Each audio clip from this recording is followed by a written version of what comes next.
টিচাররাও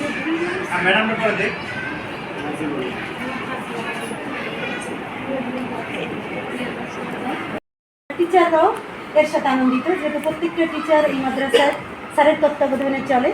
ইনশাআল্লাহ আমাদের এরপর থেকে পাঠালে আমরাও হব, আর স্যার যেন জাতীয় পর্যায়ে হতে পারে এই দোয়া কামনা করছি, আল্লাহর কাছে প্রার্থনা করছি আল্লাহ যেন আমাদের প্রতিষ্ঠান এবং স্যার এবং সবাইকে কবুল করে।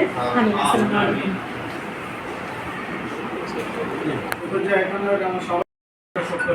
যদি আমরা হায়ার করি তাহলে আমি আমার জায়গা থেকে আগের থেকে এই কাজগুলো রেডি করে রাখবো, যাতে ছাত্র আছে, ছাত্র পাঠাতে পারি, শিক্ষকও পাঠাতে পারি, প্রতিষ্ঠানও পাঠাতে পারি। এই দোয়া সকলের কাছে।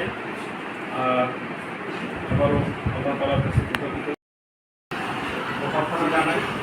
এর পরবর্তীতে আমাদের সভাপতি মহোদয় রাখছেন এই বিষয়ের উপরে যে বড়দের আয়োজন করে সেক্ষেত্রে আমাদের কমিটি সবাইকে রাখছেন।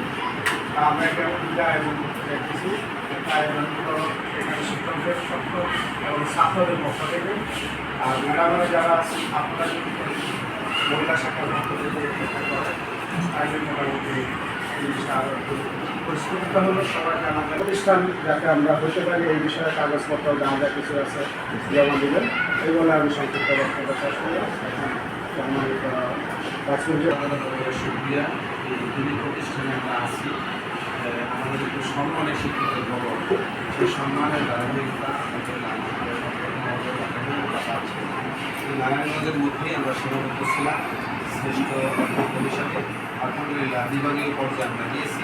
আমরা আরেকটু আশা করি, একটু বড় করি যে আল্লাহ তাআলা হুজুরকে এবং এই মানুষ একেবারে জাতীয় পর্যায়ে সারা বাংলাদেশ ব্যাপী জাতীয় পর্যায়েও যেন আমাদের এই নামটা